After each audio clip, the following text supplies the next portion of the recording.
Hi, everyone. Thank you so much for joining today's webinar, How to Run Goal-Based Fundraising Campaigns. As one of the most effective marketing channels, email marketing really should be at the center of your nonprofit's fundraising efforts, especially since we know that almost 99% of people are checking their email every single day.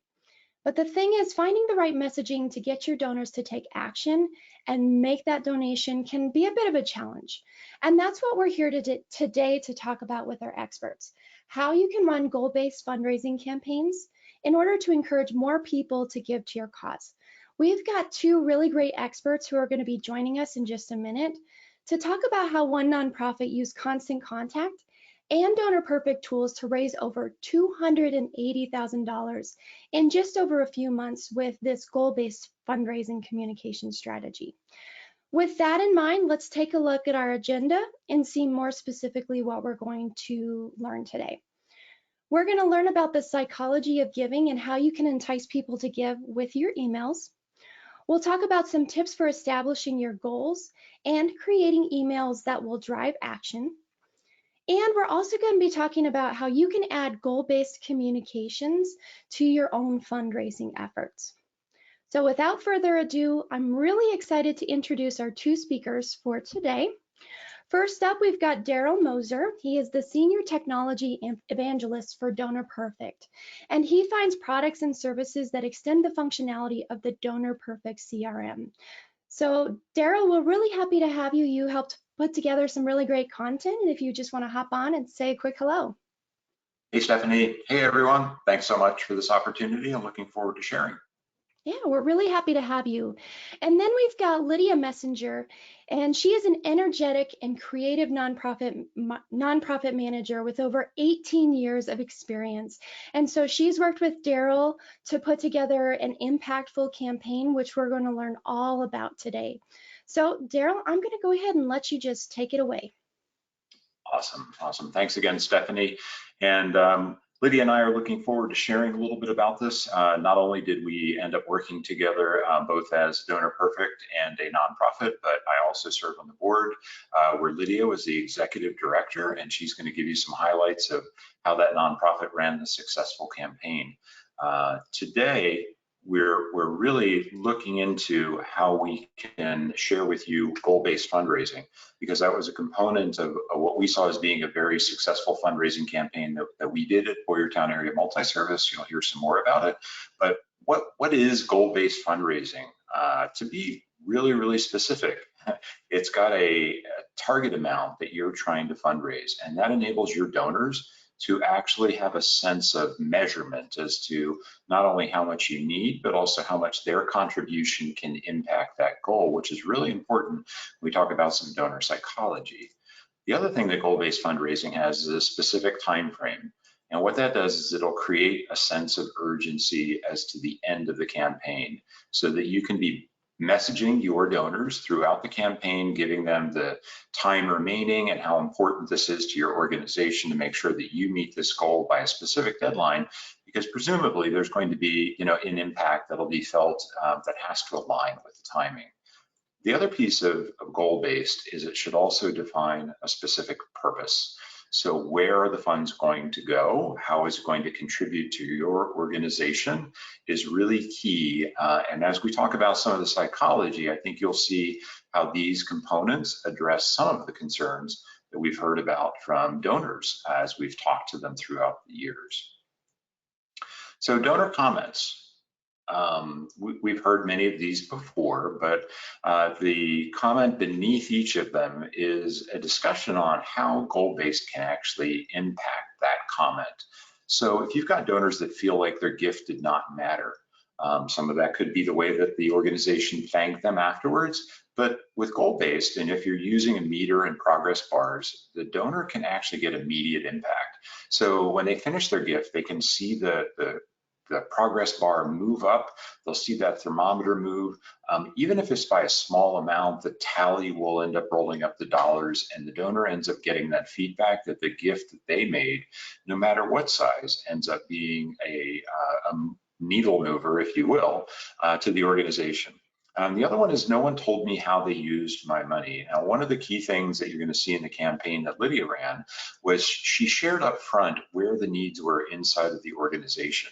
So if you can make a goal-based specific target area fundraising campaign, you're kind of telling them up front which area of your organization is going to be receiving the funds and how they're going to be used. The other comment you hear is organization did not share their impact. Now we can talk about what impact is relative to inputs to an organization, but impact is really about how you ended up serving the community, and it's way beyond pounds of food, but sometimes in terms of how you're actually helping your constituency to either get to a better life or whatever your cause is or the mission for your campaign. So it's very important to send post-campaign communication that does talk about the metrics and also share some of the stories as you made your journey along this goal-based fundraising. So Stephanie, I know we have talked about doing a bit of a poll. I would love to hear from each of you that are a part of this right now as to which campaign or method raised the most for your organization in the last 12 months. So we'd kind of like to hear, is it an annual campaign that is where you get the primary dollars for your fundraising? Do you run an event, a 5K, an auction that ends up bringing in the primary dollars? Maybe it's a crowdfunding or monthly recurring campaign that are out there. And really, if you've got a Giving Tuesday or a end of year campaign, go ahead and put those in the annual campaign because they end up being the most similar because they're offered typically in a direct mail, email, maybe a social type of methodology. So we'll go ahead and just let this run for a little bit. And it would just be interesting to see how many of the organizations here, what they're using as their primary form of fundraising. I did purposely leave off major gift fundraising. I know that is oftentimes the topmost dollar raiser, but that's kind of a little bit out of the context of what we want to be talking about today. Clearly, the major gift fundraising uses a different technique than a lot of these that are in the list today. So with that said, looks like we've still got the poll going on. So yeah, Daryl, so it looks like we've got over 51% of people are in the first bucket with the annual campaign.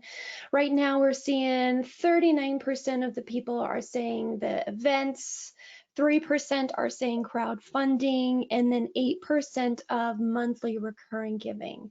So I see a good portion of people have actually responded. So let me close the poll and I'll share the results so everyone can see. Awesome. There you go.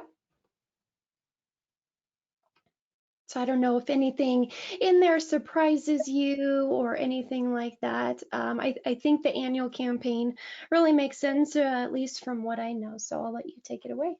It does. And one of the things that I wanted to tie together with this is the annual campaign has those multi-facets of communication. But if you're staying within the fundraising to the individuals and the corporations and so forth, the annual campaign still ends up being a winner, and it's using direct mail, email, and social to communicate that out. So you will see some similarities between annual campaign fundraising as well as what we're going to be talking about in goal-based. A lot of the methodologies are the same. It's just a tweaking of the communication, really. So talking about the communication, how do we tailor the communication for outcomes? So I want you all to think as we go through the presentation, and what Lydia is going to share is what message causes your donors to act or give, right? And so we're going to talk a little bit about the psychology of that, but I want you to really think about, as we're going through it, how does your mission translate to what we're going to be sharing? 2, do you know your donors' information preferences? Again, another piece of psychology. Many times we now talk about this as being multi-channel. Do they prefer email, direct mail, SMS messaging, or maybe a push notification through a mobile app?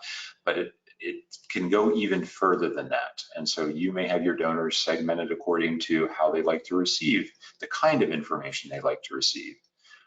Which brings me to how are you segmenting your communication? If you're doing that today, this is still probably the most powerful way that you can send communication that they will receive that will be relevant and in a style that is their preference. What part of your mission do donors align with? And I wanted to draw that out.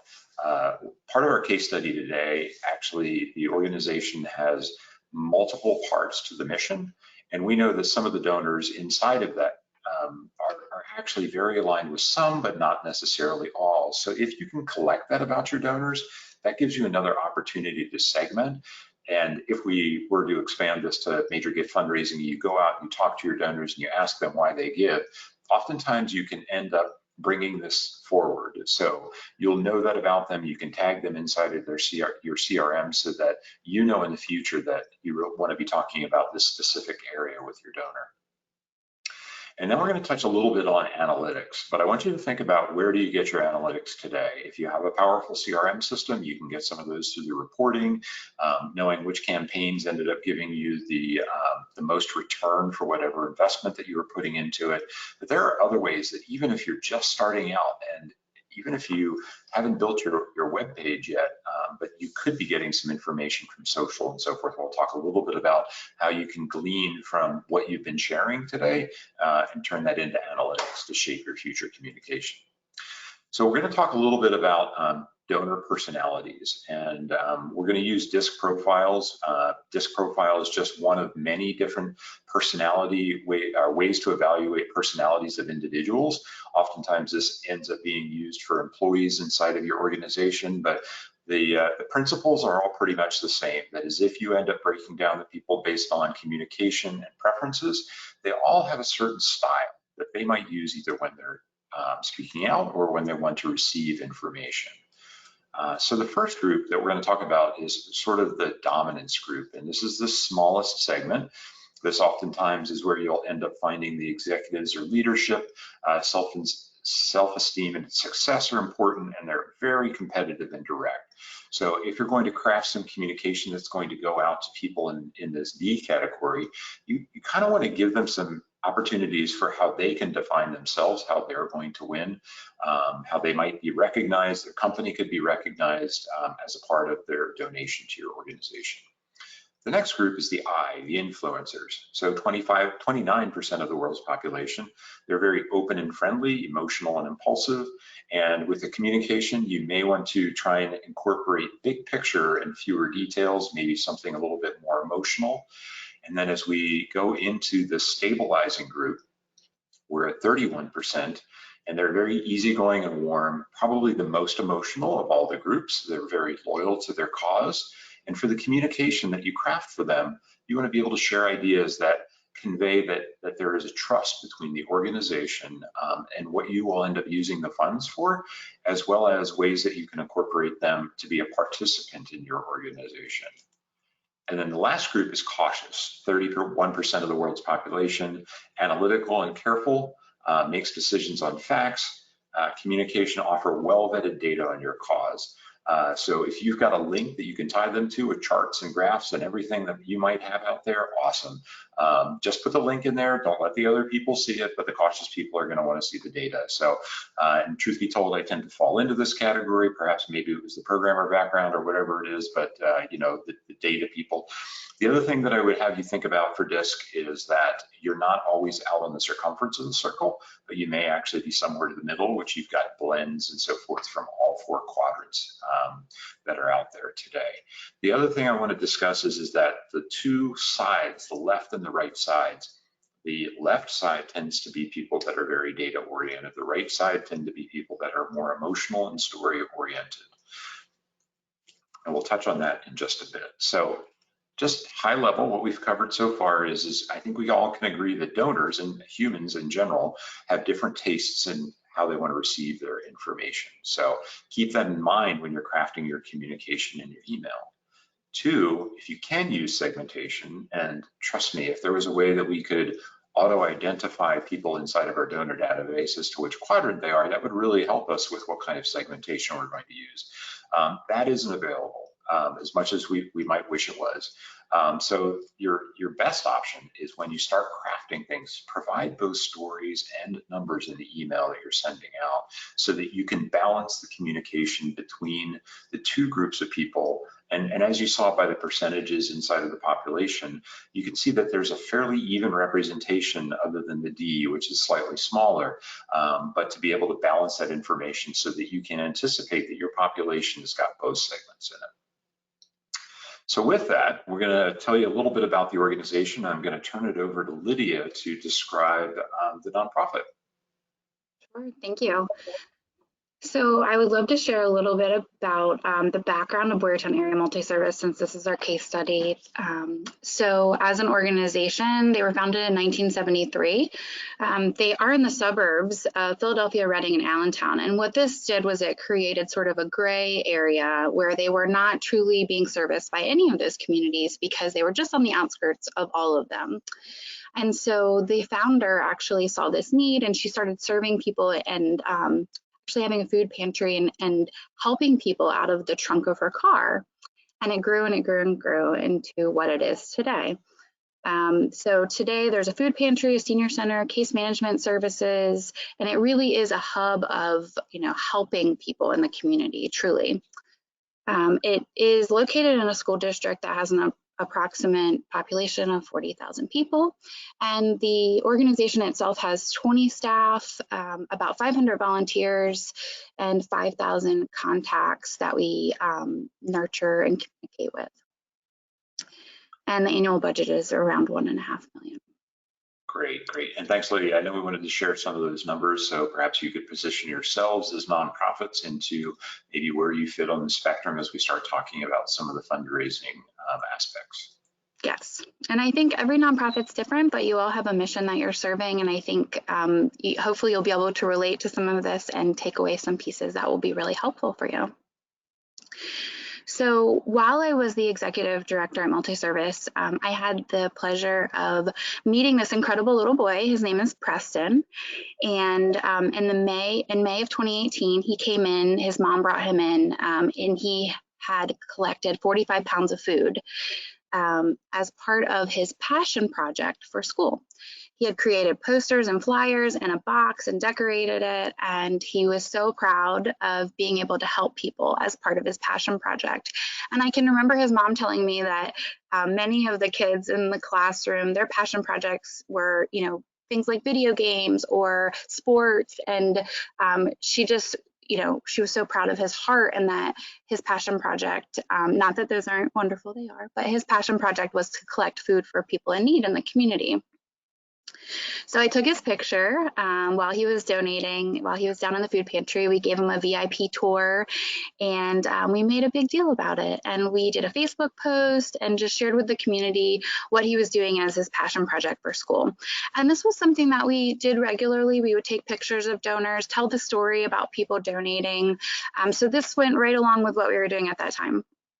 And so that was in May of 2018. In July of 2019, I can still remember this day, I woke up to notifications that this Facebook post from 2018 was being shared and shared and shared. And I was like, oh my gosh, what is going on? So I soon got a phone call. That was one of the worst phone calls I have ever received in my life.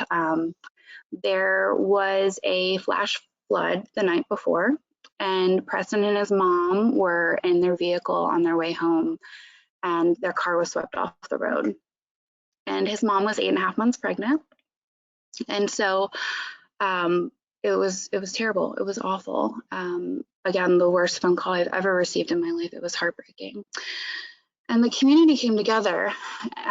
It was just that day and the next day. Within 2 days, there was a food drive planned. And the community wanted to just do something. And so a committee formed, and the family expressed to me like they wanted to create a legacy for their family members, that doing something physical with their bodies and their hands was helping them so much through the grieving process. And so out of that came Preston's pantry. So at that time, we already had a food pantry.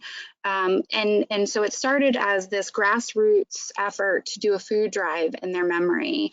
And it just exploded because so many people wanted to help. They wanted to collect food. They wanted to heal. And over 5 weeks, it was just incredible how the community came together. And so there was a really large drive in August where everybody brought their food in that they had collected. His school bus driver, I have goosebumps talking about it, but his school bus driver drove around picking up people's donations with the school bus. And we did a memorial rock garden. All the kids in his class came in and painted rocks. And so lots of, we're talking thousands of pounds of food came in. And so through that process, we actually rebranded our pantry. His family gave us his poster board that he had designed for his class project. And so we had so many pieces of, Preston had actually wrote me a thank you note after he came in. So I had his thank you note. And so many pieces of it came together that, and to honor Pam Preston, and the baby's name was Evelyn Rose, we rebranded the food pantry. And so it was their legacy. And to this day, it's just incredible how many people have been helped through this. So the big piece in this was, that was July of 2019, August of 2019. March of 2020 was COVID. And so we had so much increased visibility, and not only were we receiving more donations in because of Preston's Pantry, we also were experiencing an increased demand on our services because people didn't necessarily know we had a food pantry before, and now they did because of all the publicity around the event and everything. So when the pandemic happened, the senior center closed. We had obviously very big staffing limitations. We had volunteer limitations, and the food pantry line wrapped around the building. It just a need like we had never experienced before. So we thought the increased visibility with Preston's Pantry brought in a lot of people, but this was just something we could have never imagined when COVID happened. So many people were expressing that they were laid off, or, just so many different circumstances. Kids are home from school, they're eating more food. So we ended up with a budget gap very quickly because of the demand for services and staffing challenges. And so we had a gap of $276,000. And so we decided to, reach out to the community and try to fill that gap. And one of those ways was through our constant contact emails. Lydia, I know I've had people ask in the past sometimes, what kind of process did you have to go through to calculate the gap?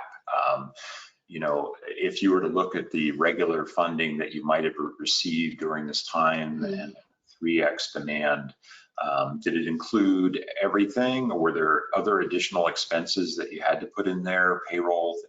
Tell us a little bit about that. Yeah, so we did not initially get approved in the, I forget what it's called now, but the grant program that came out, the funding program that came out that would pay your employees to continue working through COVID. We didn't initially get approved for that. Our bank didn't move fast enough. And so we didn't know that there was going to be a second round. We didn't know when there was going to be a second round. And so we were already, operating in a deficit. And then when we didn't get approved for that loan, we really were facing major financial crisis at that point. And so we do forecasting. We do, 12 months of forecasting, and as a board and as a staff, working together to see at the pace that we're spending and doing predictions. And so this was really looking at where we were at that moment, and then also if that exact demand continued or increased, where we would be. And so it was pretty spot on. It took a lot of work to just do our monthlies and just look through the numbers and really identify how many people we were serving, the cost of our staffing. But this was everything to do with the organization, mostly the food pantry. And so at that point, we had an all hands on deck, just trying to really, the food pantry was the spotlight when COVID happened because our senior center was closed. But our seniors who come every day to the senior center enjoy meals while they were there. So then they were becoming pantry clients as well. So this number was calculated using our forecasting and also knowing that at that time we did not get approved for the loans that were helping businesses, and it was really feeling like a crisis that we were in the middle of. Got it. Indeed it was. Indeed it was. So, so with that, you've got some history in terms of the situation that the organization was in at that point in time. I wanted to review a little bit of some of the analytics that we could look at just to sort of see what kind of communication has been effective with the constituency inside of our organization. So, and this is something that, you know, almost every nonprofit begins with a Facebook page. And it's somewhere that you can actually go and just do some comparative analysis from one post to the next and try and look deeply into what you're communicating inside of each one of those posts and learn from that so that when the time comes for you to have that very impactful post that's going to go out there and also extracting, you know, what email is working, that you're actually learning from that. And obviously from what Lydia shared, the story of Preston was impactful. It had 1,200 people that ended up responding to it and almost 800 shares. So this is on the high side of what kind of activity we've got that's out there. But here again, if you look at some of our social posts, and these were things that Lydia and her team had crafted, here's a discussion about another campaign that we ended up raising, but it's got some components that we're going to use inside of goal-based fundraising. So a boy around 10 years old excitedly said those words, meaning this is the second hardest decision to make about his backpack. Which one is he going to choose? We've got some metrics in there talking about 200 children with backpacks are actually the beneficiaries of this campaign that we're going on. So if we think back to the DISC profile and the ways that we might end up responding or maybe resonating with some of those different donor types that are out there, think about your communication and how you would end up putting in the story together with some of the numerical things that might be meaningful. Here's just one more. We're talking about 1,200 pounds of food. Another local organization was helping support the pantry. There's a little bit of a story at the end of it because the little hard worker named Eva was able to help load all of the boxes. I mean, these are things that can just appeal, again, to your donors, no matter which side of that profile they're on. And it's so important to balance that communication. The other place that we can look for analytics is if you're using an email tool today, is take a look at your constant contact data. With DonorPerfect, we sync every night with Constant Contact, so every donor record gets updated when the person opens their email, and so we're actually getting that open data from Constant Contact. Here's a quick snapshot of the emails that were sent during the 2020 campaign, the Close the Gap campaign. And you can see that many of those emails were in the mid 30% of open rates. If you talk to Constant Contact or some experts in the industry, you'll find that to have a good email campaign is to get around 20%. So when we talk about what kinds of communication can work, you know, that is really key to where we see the benefits of doing some of this goal-based and balanced communication that's out there. So to dig right into the campaign and actually the emails, we're going to cover a series of about 4 emails here. And what I want you to think about as Lydia walks us through some of the content in each of these is think about that balance of the personalities that are out there. So with email number 1, Lydia? Yes, so appealing to all the different types of donors, but also knowing this gap that we really had that sense of urgency. We also wanted to communicate our mission and ensure that that was front and foremost, that we we wanted to serve people. We wanted to help people. If someone was in need, we didn't want them to be afraid to come ask for help.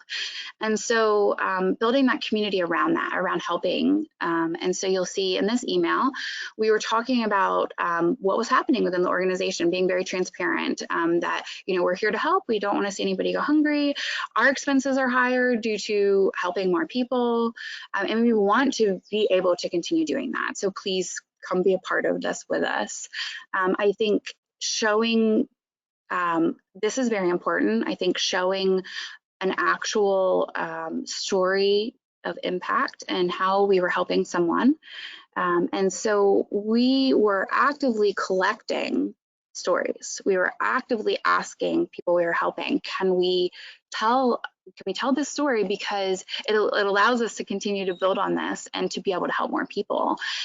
We would always ask permission. I think that's very important. And so we actually used Canva to then take this quote and put it into a nice graphic that we used on social media. And in this case, we embedded it in this email. We used Canva a lot. And I'll share that with you as we go through. So this is actually a thermometer to track our progress. And so this is a great tool that allowed us to set our goal, to show it to the community in a very visual way, and to track our progress. And it linked over to a website where you could see where we were in terms of reaching the goal. And I think this was really important because it visually showed them the goal and what we were trying to meet. And again, this was a Canva, like a snippet with the snippet tool. And then we have the Make a Difference donate. So in every email, we would give people the opportunity, the call to action to donate. So we have, in this email, we have the emotional story that is really important to share, how we're actually helping people, the impact. And then we also have the storytelling through numbers. And so you see both of those in this email. We give them the opportunity to donate with the donate button. And this also communicates well to people who are in need to see that we're here to help. Right. And one of the pieces that, and you were using the DonorPerfect giving meter, I believe, on the website, and that's actually where this snippet had come from. And so it is a real-time tool that as people give on the DonorPerfect fundraising pages, this meter will actually go up. It's doing a near real-time read of all the gifts that are made, but you can incorporate images of that into your email that may be static. When you actually click this, it takes you back to the giving page where there is another real-time meter that's showing you right there. Awesome. And then email number 2. And those meters are really great for special events too. They're things that you can use live if you're having a gala or a golf event on a big screen. But in this case, we used it without having an in-person event, and it worked really well too. It was very effective. So this is an email where we were sharing about the second annual food drive that was coming up, and we were also expressing challenges, but we were sharing some information about how we were engaging the community, and you can see the branding. And again, this is using Canva to create very visually appealing emails. Again, we recapped the story and talked about the numbers and how, so we have the emotional side again, and then we have the numbers of how we were helping people and how many people were being helped. Perfect. And then an example email number 3. Okay, and so in this email, again, you'll see this is a graphic. This is a story of impact through emotion. This is an actual person that was helped. We then took the quote and put it in Canva so that it was visually appealing. And we, again, were telling the story that we are here to help. We want to help people, join us in helping the community. And then we shared numbers. So you have the emotional storytelling and you have the numbers to tell the story. And so in this case, we were able to share pounds of food, meals delivered. We were delivering meals to homes. We also had to-go meals going out of the building. And so a big piece in this as a nonprofit, when you think about this, it's collecting these items. You have to collect the stories from the people being helped and from the donors actively. And you also need to be collecting the numbers in a way that then you can tell the story with the numbers. And I know sometimes this can be really challenging. So putting, volunteers or staff members in charge of getting those items to tell the story of your organization. Again, we have a donate button, and then at the bottom of that email was so this is actually a scan. Someone sent a thank you card, we scanned it, and then I used the snipping tool and I embedded it right into the email. And the same with my signature, same concept. I was a signature, took a picture of it, used the snipping tool and used it as a JPEG into the email.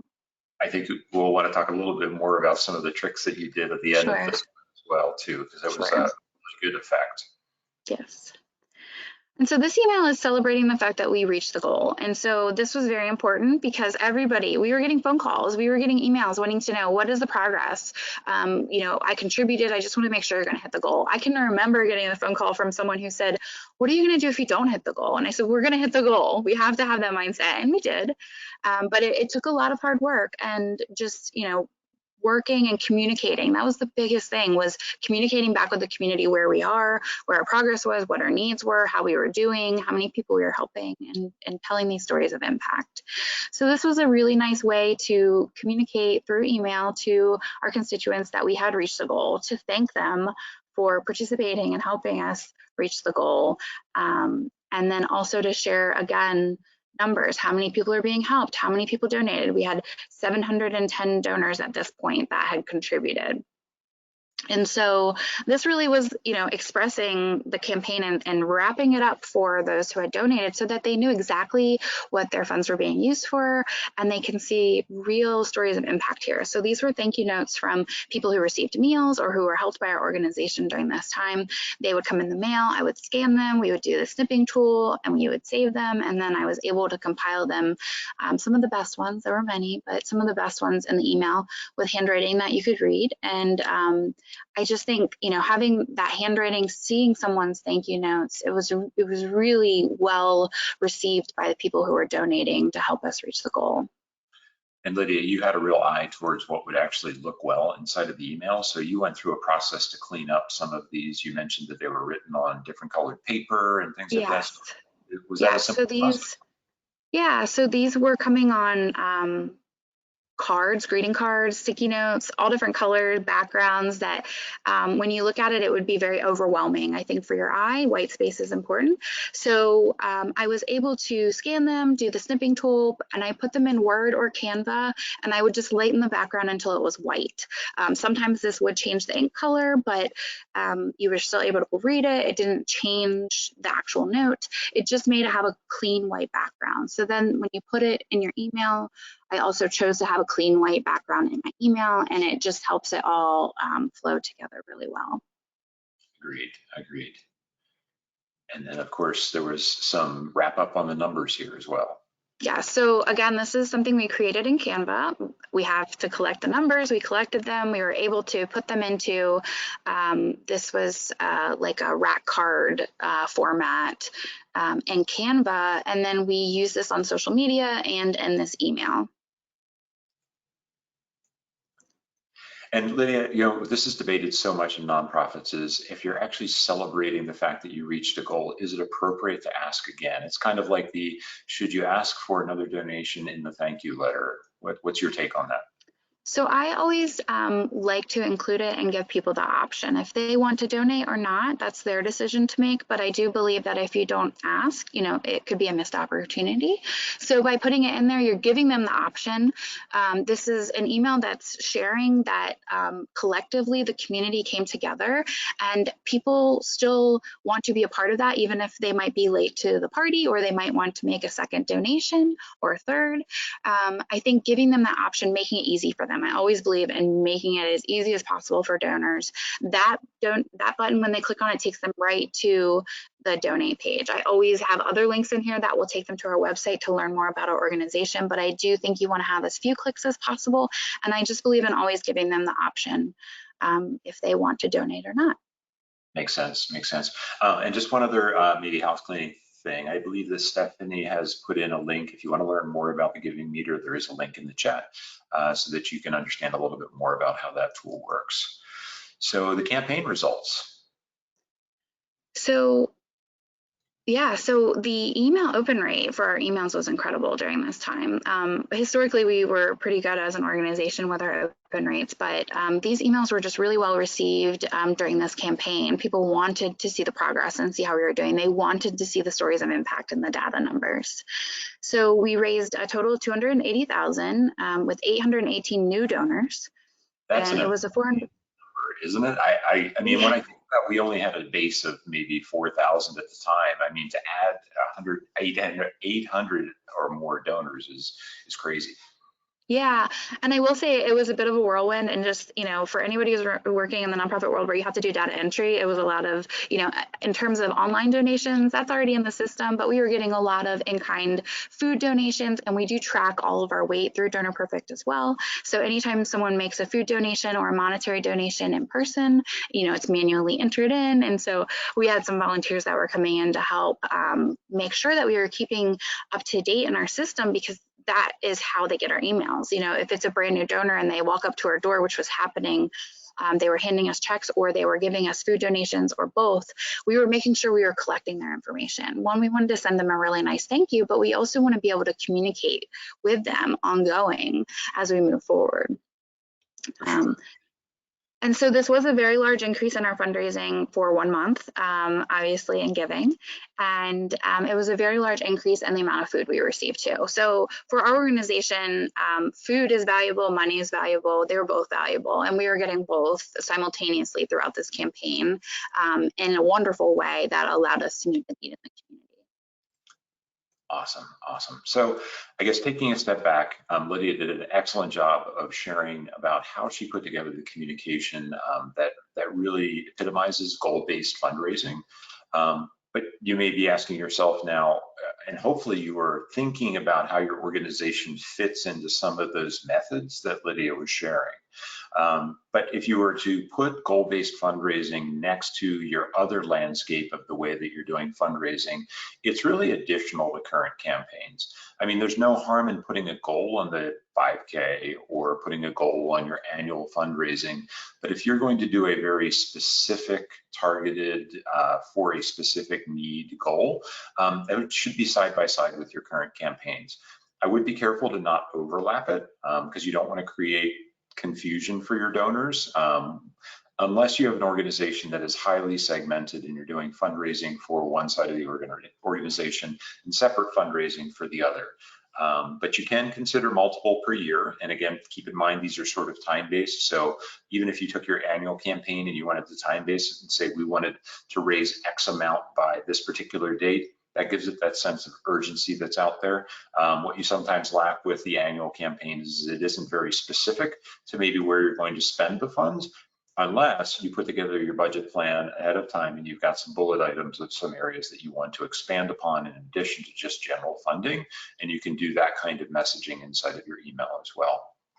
So 3, when you do it, again, target-based, time-based, specific need. The specific need tells them where the funding is going to go, and you get a very, very high attachment rate from your donors when you're doing that kind of thing.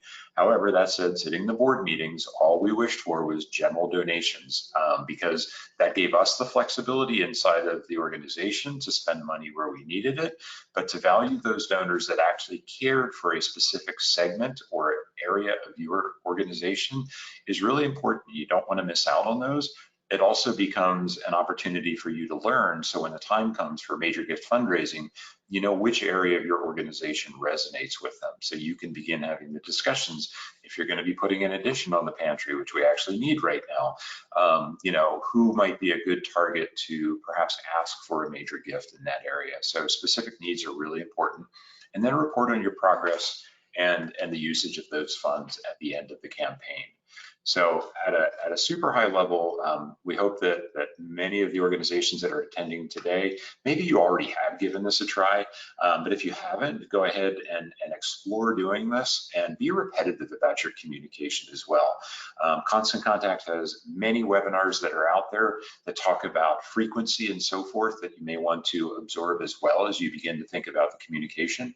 I looked at the timing of some of these, and some of it was interwoven with some of the operations of our organization. So You may have had a week with a little more frequency to it, but generally the campaigns were, maybe about a week between the emails as we were trying to fundraise during this time period. Taking a step back from what happened at multi-service, some other areas that you might want to consider. I talked in the beginning about segmenting and dynamic lists, and it is truly something that takes a good amount of work to think about the segments that you want to separate out. But if we were to take a look at multi-service, for example, we could have sent different messaging. This is a DonorPerfect screen where you can configure your list management as it exchanges data with Constant Contact. So we could create a separate list where if you look down in the middle here where it says set associated filter for weight 1+ and anybody that had given food since 2015, that would make them a recent gift in kind, a donation in kind, where they were bringing food into the organization. So I can now message people with a specific food request, different from the people that I know that are maybe people that fund from a financial perspective. And that just gives you more power in being able to communicate with your donors in a way that resonates. So keep thinking about those segments that would be meaningful. And not every communication has to go out segmented. You can also send a Constant Contact email to your broader list. But when the time comes, think about ways that you might be able to direct it. If I were just a financial giver and I just don't have the tendency to give to food emails, it could cause me to want to maybe unsubscribe if I get a bunch of them. So those are the things you want to think about as you're preparing some of your email campaigns. The other thing that I don't believe we had at the time was DonorPerfect has worked together with Constant Contact to include DonorPerfect templates inside of the Constant Contact product. So if you take a look at the very top bar where it says select the template, we have DP, monthly giving, welcome series, crowdfunding, and Giving Tuesday. These have been some templates that our writers at DonorPerfect have crafted and shared with Constant Contact. And anybody that has gotten their Constant Contact account through one of the DonorPerfect programs, these templates should be available to you. If you're interested and you don't see them inside of your Constant Contact account today and you're using DonorPerfect, reach out to your account rep. They'll be able to help you to get on a plan that would include them.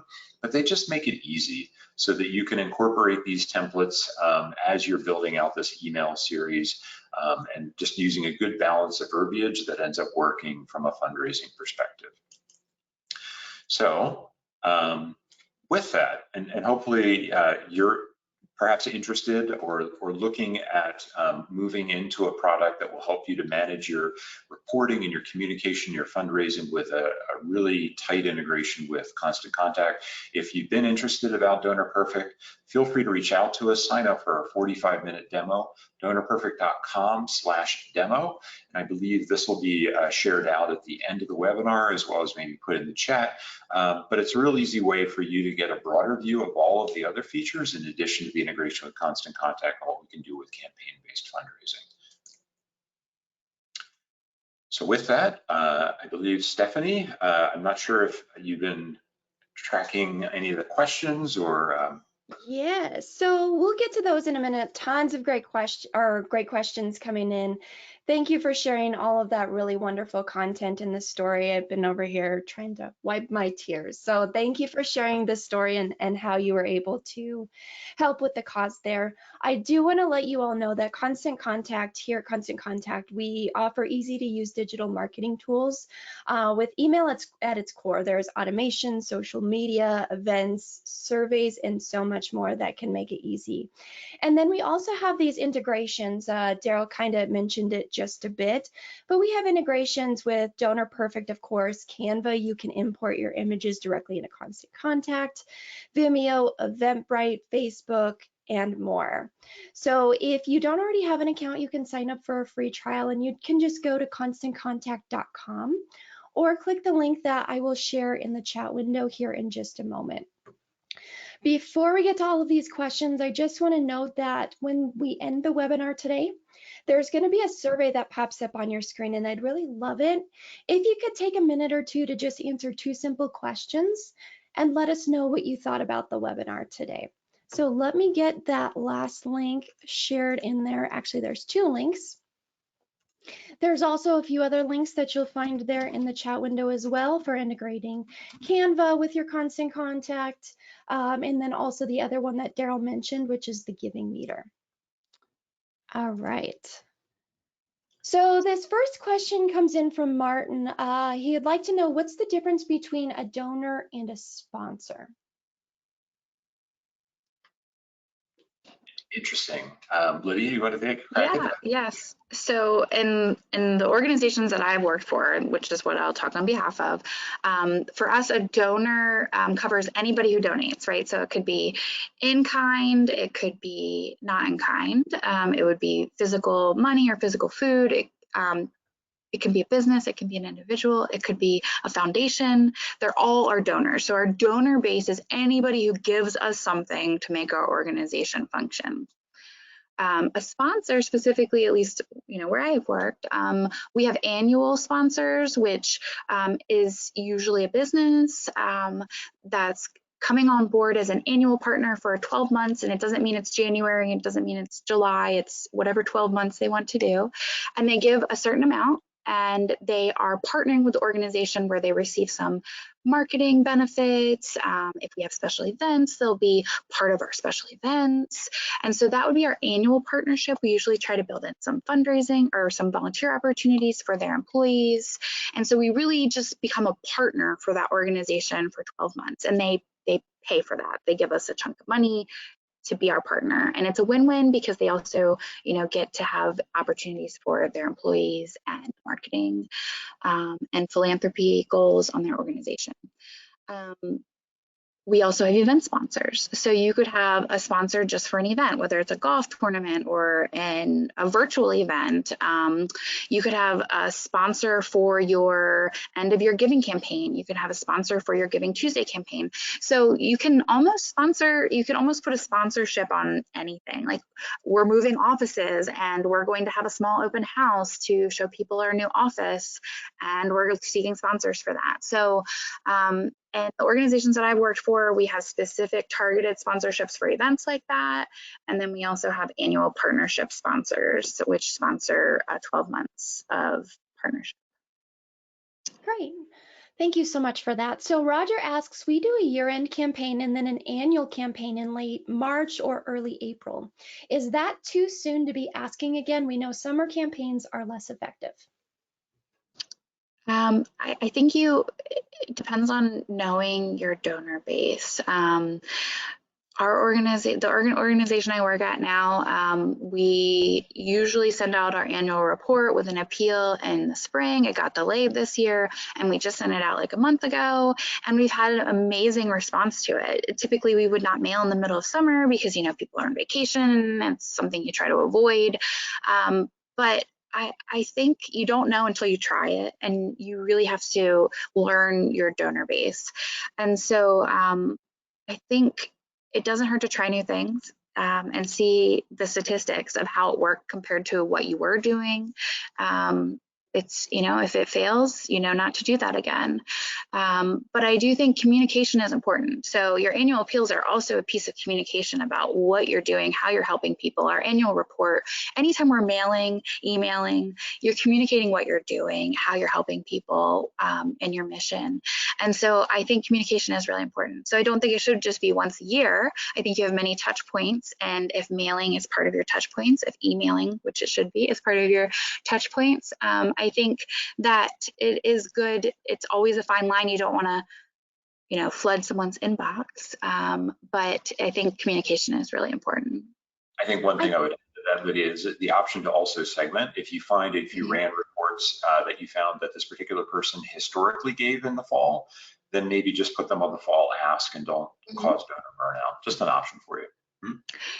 And that's true. So I do believe in segmenting. So if we're going to do a direct appeal, that's not necessarily an annual report, or we try to combine things. So we celebrate our volunteers and we ask. We send out our annual appeal and we ask.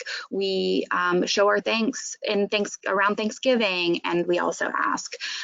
Those types of things are okay. But if it's a direct appeal where you're asking for money and you're able to segment who's already given, especially if they've given at a substantial amount, it is good to not ask them again, unless you know that they would want that, because we do get a lot of times where people will say, I already gave, why are you asking me again?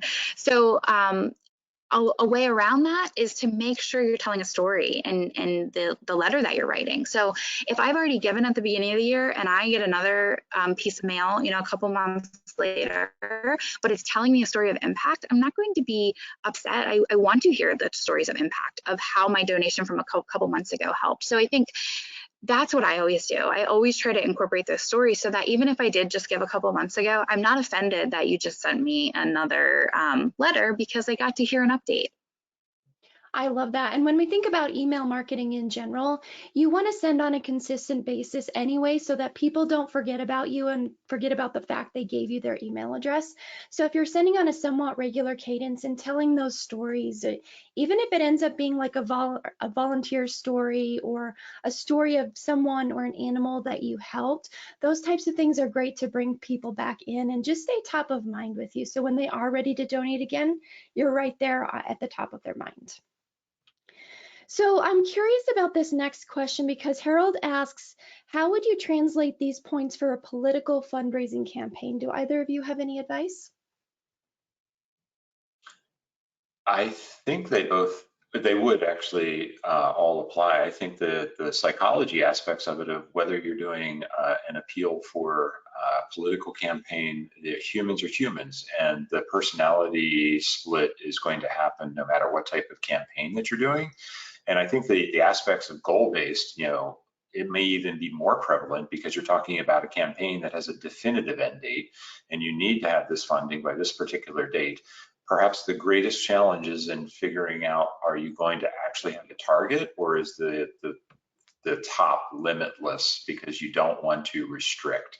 That may be the one aspect, because for any nonprofit, more is always better. The difference between a political campaign and perhaps something like a forever organization that Lydia's been a part of is, when the campaign's over, whatever's in the bucket is in the bucket.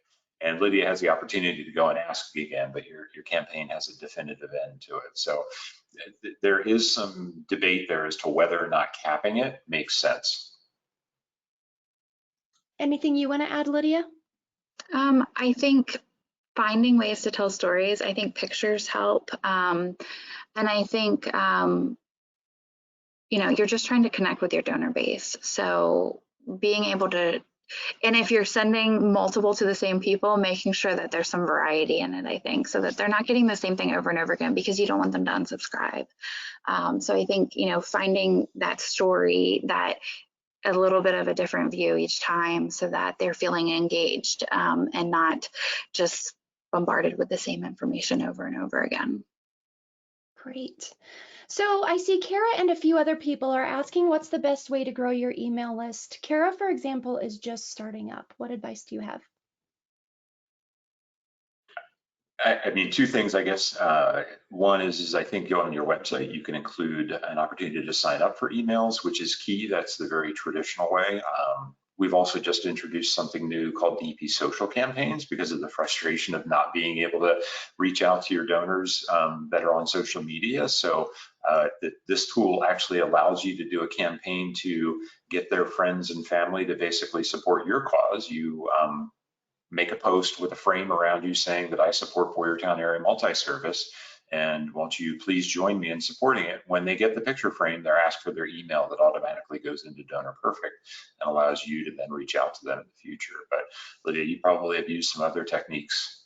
Yeah, so, and it depends on your organization how you can customize this for your organization, but some things that we do, every time someone gives us an item, walks in the door. So, if you're an animal shelter and someone donates dog food, don't let them just walk in, put it down and leave. Like, do your best to have a clipboard ready with an intake. I need to track your donation. Can I please get your contact information? We would like to send you a thank you note.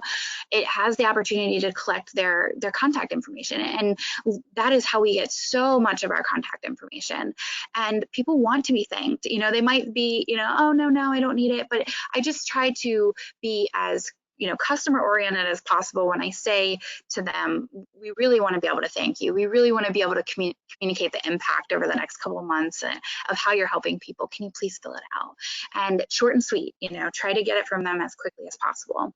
The other piece that we do is when we're out in the community, or when we're serving people and we're trying to get surveys filled out, same concept, getting emails, we offer a Giant or grocery store $25 gift card if you fill out whatever it is we're trying to do. So say we're at a booth out in the community at a fair, and we were trying to collect email addresses.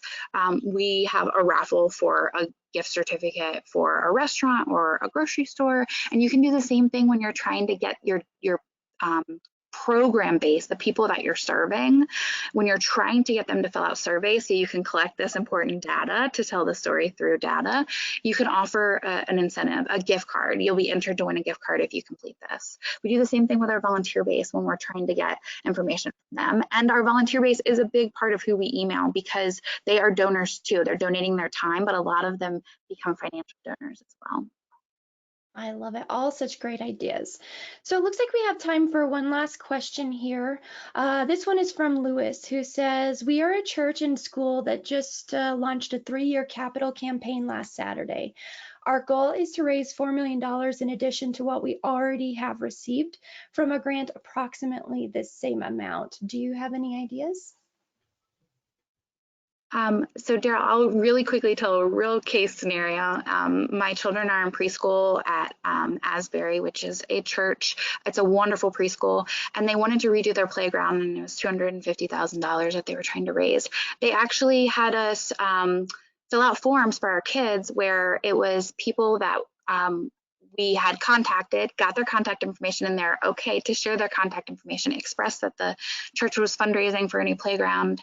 And so we provided the contact information for our contacts. It could be aunts, uncles, grandparents, friends. I text those people and said, hey, my kids are fundraising. Do you mind if I include you on the labels? They gave us the labels, so that made it easy.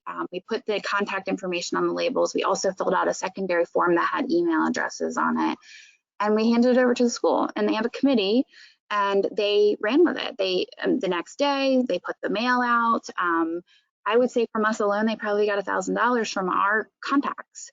So I think that's one way. There are many ways, but that's one way. Is really if you have a school, you have an audience there who they all have a circle of influence, and try to get them to give their contact information. And the letter was really well worded. You can probably Google like templates for, I think it was called Race for Education, but it's just one idea. Daryl, you might have some others. Yeah, I think, well, with any kind of capital campaign, you usually want to take a look at doing some major gift fundraising where you're going to be screening your database and identifying those people that not only have an affinity, they may be alumni, but also screening your database can help you with those that will have capacity, and get your board members to chip in, have them reach out to people that have capacity and make communication. And eventually you'll be developing the ask where you're trying to find people that can make significant gifts, because 4 million is a pretty good number that you need to raise. And I know when multi-service built a new building, I think it was 2.4 million at the time. At that point, we had ended up hiring an agency that came in and ran the campaign for us. But it's definitely something that you can do yourself if you've got good data inside of your CRM. And I think it's also important to look at a variety of revenue sources, not just one. So what I talked about was, you know, a direct appeal, but also I always look at grant opportunities, block grants, township grants. It just looking at all the avenues. If you can, I don't know if you have a committee, but a committee is really helpful to help you identify some channels to seek for revenue. Great. Well, I see we're at the top of the hour now, and I want to be respectful of yours and all of our audience's time today. So Daryl and Lydia, thank you so much for being here today and sharing all of your valuable expertise. To all of you in the audience, thank you so much for engaging with us and submitting your questions. I'm going to go ahead and close out of the webinar for now.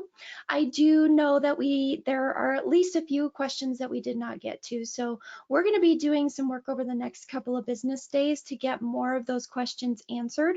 I'll put a link to where we'll post the answers to those questions on our community page. And again, thank you so much for joining us, and look for the link to the recording, usually by the end of tomorrow at the very latest. So thanks again, and everyone have a great day. Bye. Thank you. Everyone, thank you, Stephanie.